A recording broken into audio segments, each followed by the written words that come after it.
February the 3rd, 1954. Australia aglow, eager and ready for the arrival of Queen Elizabeth and the Duke of Edinburgh. Thousands kept a night-long vigil, ensuring a vantage point for the great occasion. Morning, and the Royal Yacht Gothic, escorted by units of the Navy and Air Force, move up Sydney Harbour to the resounding cheers of thousands lining the foreshores and crammed aboard a huge fleet of pleasure craft.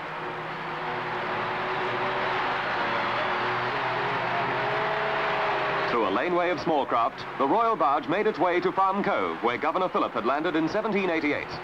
Queen Elizabeth II, the first ruling monarch ever to set foot on this land, was greeted by the Governor-General, Sir William Slim, the Governor of New South Wales, Sir John Northcott, service chiefs, politicians and other dignitaries.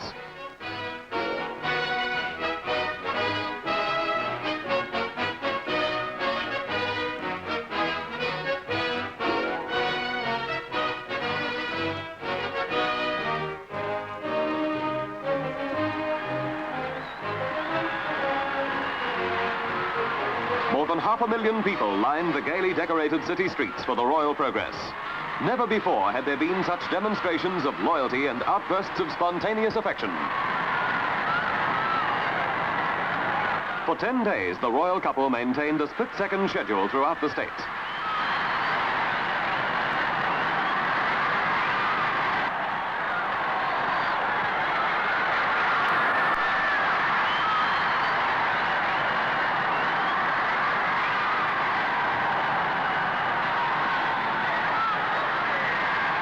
Unforgettable experience was the surf carnival at Bondi Beach, the biggest ever staged, with 53 teams taking part in the march past.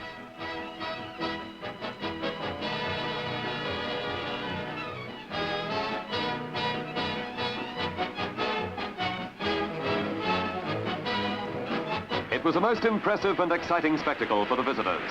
Highlights of the long program were the boat races, which held the interest of the smiling prince.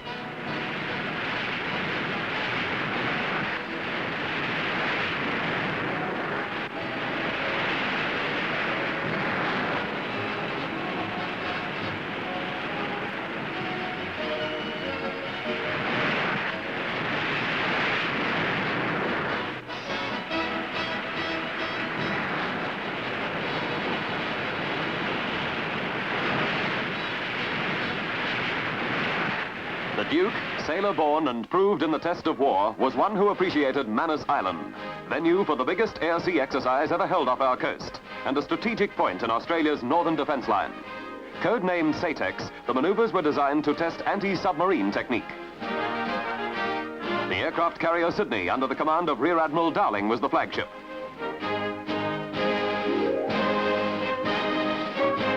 Role of the enemy played by the British submarine Thorough.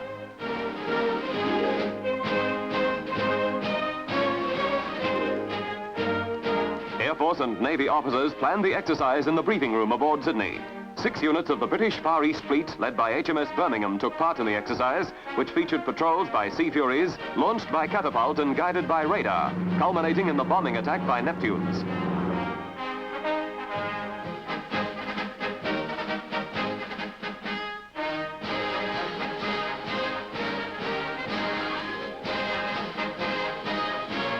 A kill is recorded, but only on paper.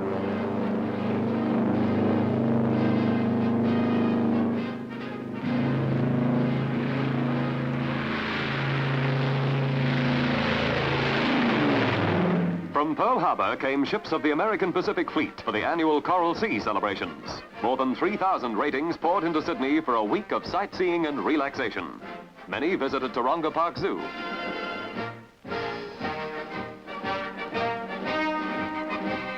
In Brisbane, Admiral Halsey, famed and aggressive director of Pacific War strategy, led a contingent in a special service at the American Memorial. It is only fitting that we pause during this week of commemoration and pay tribute to these valiant men and recall that those who did not return did so knowing that the course which they died was just. Presence of the famous American sailor recalled the grim loss of life in the New Guinea campaigns. Bomana Cemetery in Papua is one of the many hallowed plots.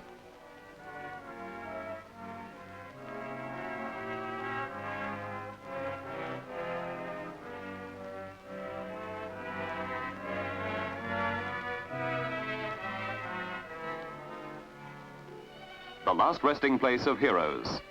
Some graves unnamed. One, that of Jack French, first to win a Victoria Cross in Papua.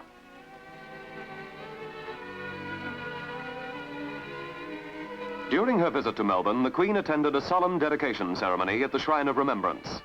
Her Majesty was escorted by Lieutenant General Sir Edmund Herring, Chairman of the Shrine Trustees.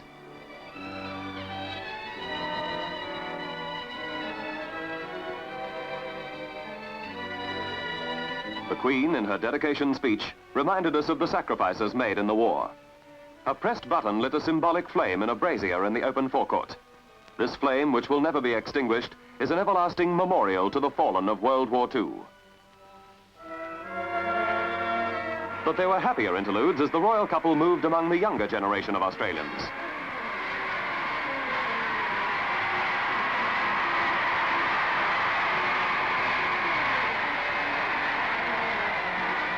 At Flemington Racecourse, Her Majesty received a special thrill when the Queen Elizabeth Stakes was won by Cromus, whose sire was owned by her late father, King George VI.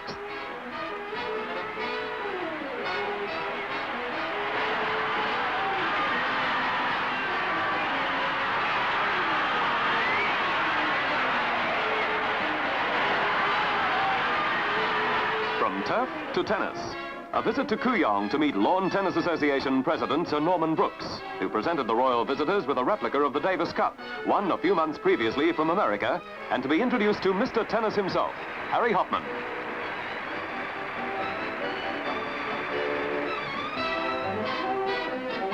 Looks like the Duke wants some inside tips on this tennis racket.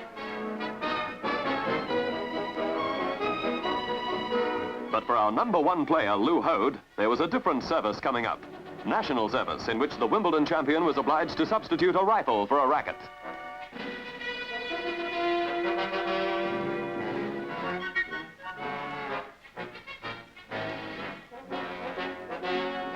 And this footwear would hardly do for the centre court.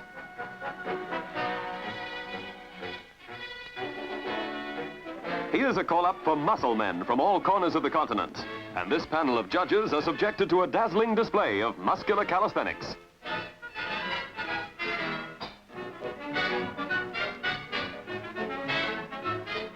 Not only the men were goggle-eyed, as the dogged disciples of the dumbbells displayed their prowess.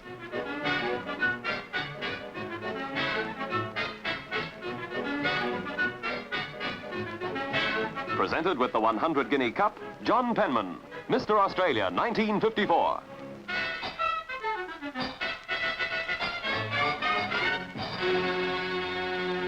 The Royal Tour of Queensland opened with a spectacular tableau by schoolchildren at Brisbane's exhibition ground.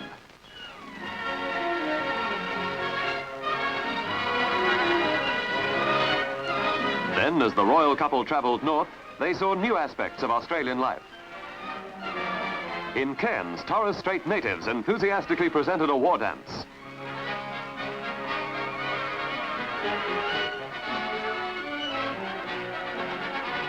The Royal Yacht Gothic steamed to the Barrier Reef, where the Queen and Duke were introduced to the wonders of its bird and marine life. Sights to be seen nowhere else in the world.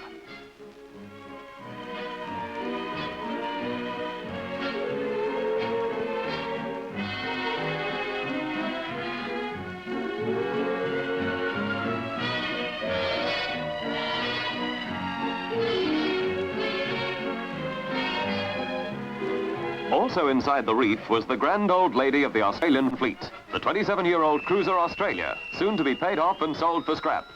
The Queen and Duke were piped aboard to watch a march past on the quarterdeck.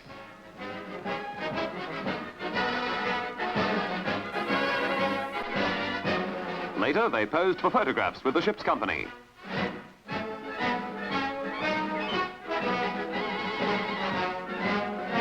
After 3 years in Korea flying Mustangs and then Gloucester Meteor twin jets, 77 Squadron returned home, a gallant band who flew 1,900 sorties.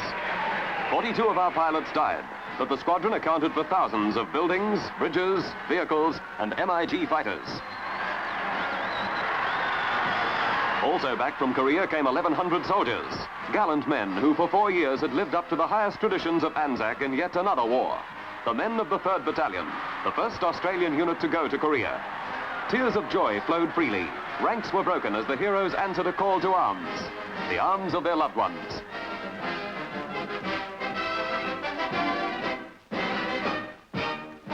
Heroes of the 3rd, who brought back a George Medal, 17 military crosses, 29 military medals, and an American presidential citation for their part in the bloody Battle of Capillon.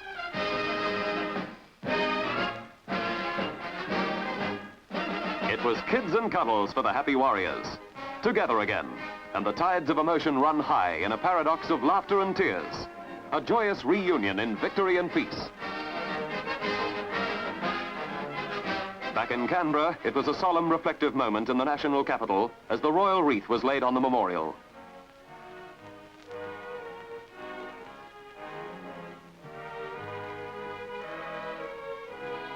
On to the House of Representatives for the opening by Her Majesty of Federal Parliament. Mr. President and members of the Senate, Mr. Speaker and members of the House of Representatives, in the earnest hope that divine providence may guide your deliberations and further the welfare of the people of the Commonwealth of Australia, I now leave you to the discharge of your high and important duties.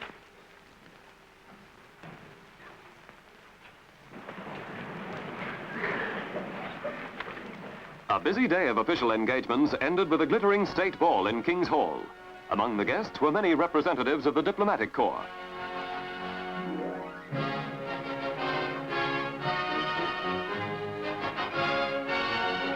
The Queen arrived with the Prime Minister.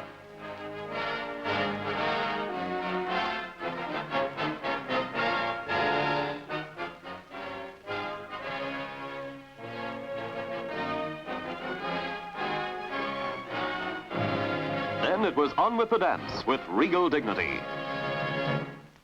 But at Luna Park, with much less dignity, the girls were also cutting their way to a wood chopping championship. From 15 to 50, these able axewomen were literally aged in the wood.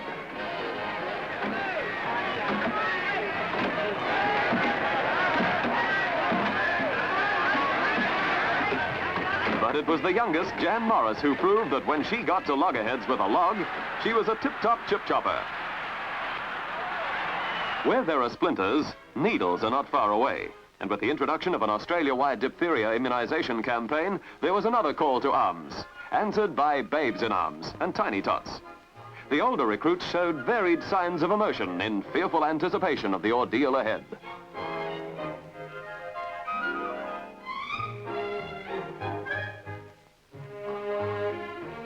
As for the littlies, they couldn't have cared less.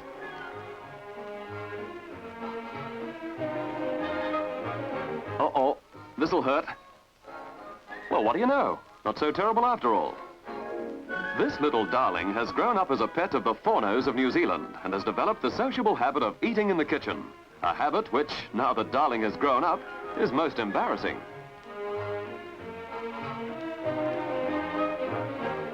This darling certainly knows when she's well off. What do you say, girls?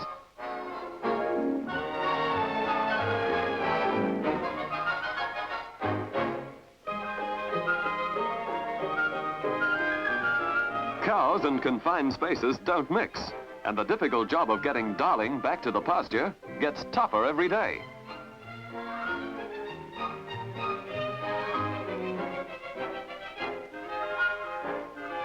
More than 4,000 excited youngsters thronged Sydney Airport to greet their cowboy hero of film, radio, and comics, the Pied Piper of Hollywood, Hopalong Cassidy, with his wife Tripalong, alias Mrs. William Boyd, here to raise funds for crippled children. A colourful showman with a genuine affection for the younger brigade. But here's a brigade of brigands. Shades of the Spanish Main? No, just the shooting of a scene at Pagewood Studios where Byron Haskin was directing Robert Newton and young Australian actor Kit Taylor in Long John Silver. A Treasure Island setting in a Sydney suburb. That medallion, now, what do you know about it? Nothing. Why? It'd be a counterpart to a map I found in the sea chest I took away from Treasure Island. It points the way to more of Flint's gold still hidden there. 900,000 pounds. Then came Willing Shilling Week, aimed at bolstering the funds of the Girl Guides Association. And a lone wolf in guide's clothing sets out to make a bob or two for the old troop. Gertie Davy, pride of the pack, sometimes known as Jack. She's all set to clean the brass or mind the kids or rub two Boy Scouts together to light a fire.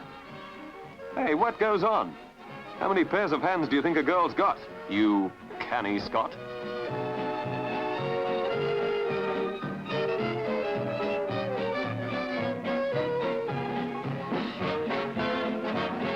Shillings pour in and the toil gets tougher.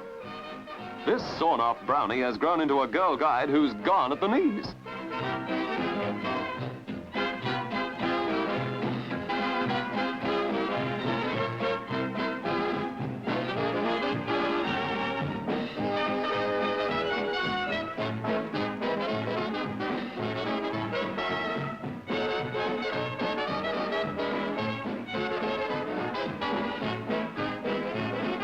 However, it's all in the game to a good girl guide, even if she has to apply the mean test.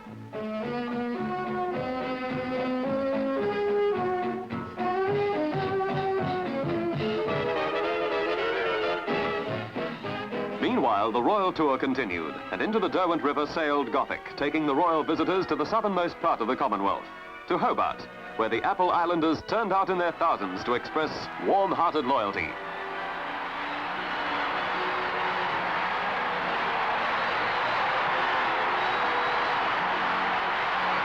Then it was on to Adelaide, where the royal party attended divine service at St. Peter's Cathedral.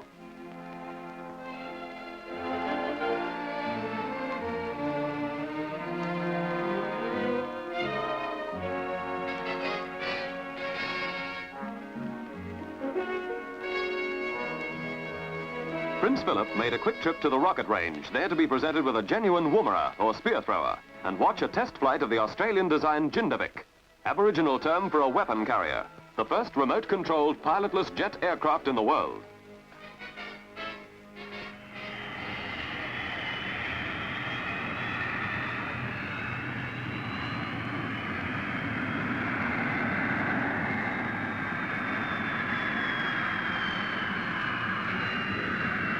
Into this new jet age came a sudden and urgent demand for uranium. Prospectors armed with Geiger counters instead of picks and pans flocked into the Cloncurry Mount Isa district of northwest Queensland when news of the big strike leaked out.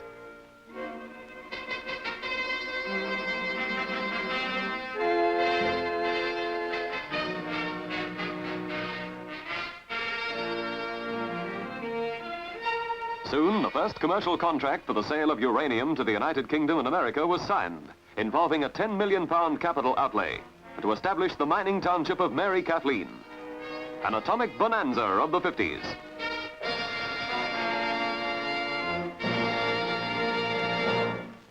In 1954, the Royal and Ancient St Andrews Club was the venue for the British Open Championships. South Africa's Bobby Locke was a favourite to win again. Norman von Nyder was in top form. But all eyes were on 24-year-old Peter Thompson, runner-up in the 2 previous years.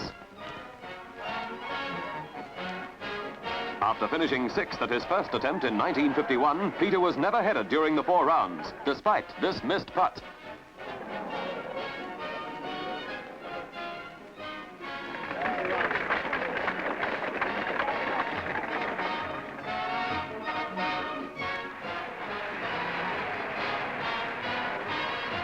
A score of 283 made him the first Australian to win the famous event, a feat he was to repeat in 1955, 56, and again in 1958. I'm very happy, as you can see. And I know my wife is very happy also, wherever she is. I don't know where she is. Australia was also well to the fore at Vancouver in Canada at the Empire Games. Proudly, wrestler Garrard carried the standard at the opening ceremony. True to form, the Lithgow Flash, Marjorie Jackson, won the sprint double, equaling the game's record of 10.7 in the 100 and equaling her own world record of 24 seconds in the 220.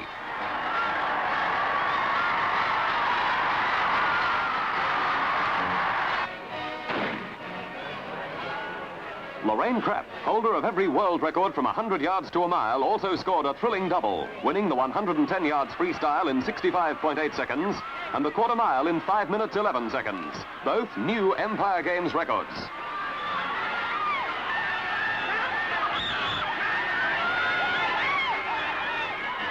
The mile of the century between the rivals Dr. Roger Bannister of England in white, first to break the 4-minute barrier, and Australian John Landy, who had only a few weeks previously created a new world record in Finland. 80 yards to go, and Bannister passed Landy with what he called his finishing kick. What a kick!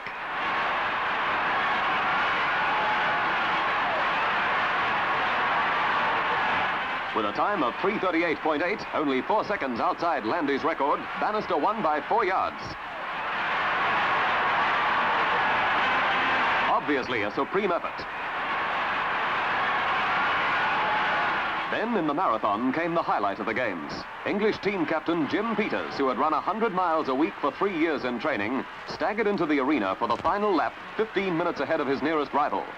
A crowd of 35,000 cheered, then gasped as Peters fell 4 times, staggered across the line and collapsed unconscious. He recovered in hospital to learn that he'd been disqualified because his team manager had touched him 200 yards from the finish. "I would not have minded dying if I'd won for England," he said. In Fremantle, it was home and England for the Queen and the Duke of Edinburgh after their 2-month tour of Australia, a visit which took them to every state. It was a time to say farewell, time to board the royal yacht. A handshake for the Prime Minister and Dame Patty, and a final word with the Governor-General, Sir William Slim and Lady Slim.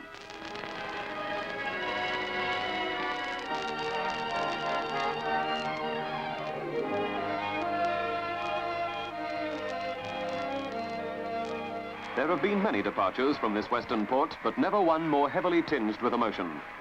This was an occasion overflowing with gratitude and pride that Australia had been privileged to play host to the Queen of Australia.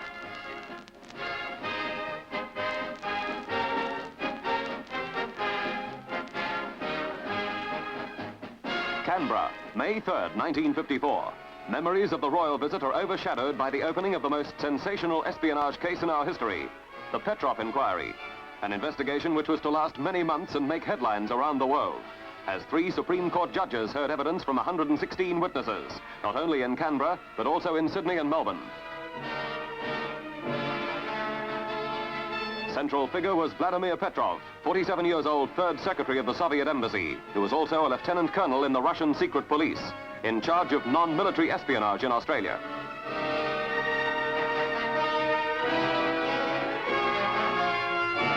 Second figure was his wife, listed as secretary to the Russian ambassador, assisting her husband to decode spy communications to and from Moscow. By April 6th, Petrov had defected and was granted political asylum. The Russian embassy asserted that he'd been kidnapped and had embezzled embassy funds. The ambassador and his staff were ordered home. Mrs. Petrov, driven to Sydney to fly back to Russia, was escorted by 2 Soviet couriers who had been specially flown to Australia for the mission.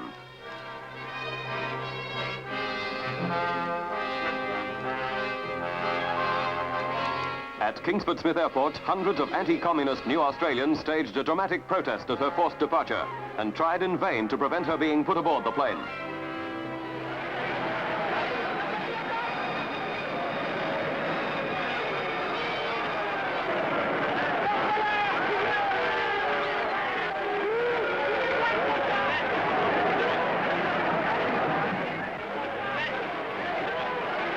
The unexpected hysterical outburst at the airport endangered not only Mrs. Petrov and the waiting aircraft, but hundreds of onlookers, pressmen and airport officials, as police strove to keep the demonstration within the law.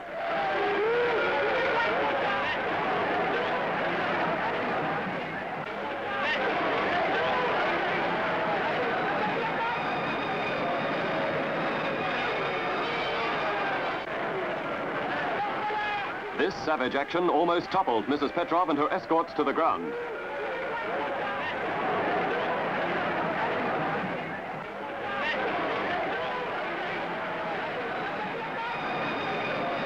At 5 o'clock next morning in Darwin, after her escorts had been relieved of their pistols, Mrs. Petrov telephoned her husband in Sydney, and then she too was granted asylum. Her angry, frustrated escorts flew on to Russia. 2 years later, Petrov and his wife became naturalized Australians and were paid £5,000 by the Australian Security Service for the loss of his job and personal savings. The 2 central figures in a sensational highlight of 1954. A year to remember.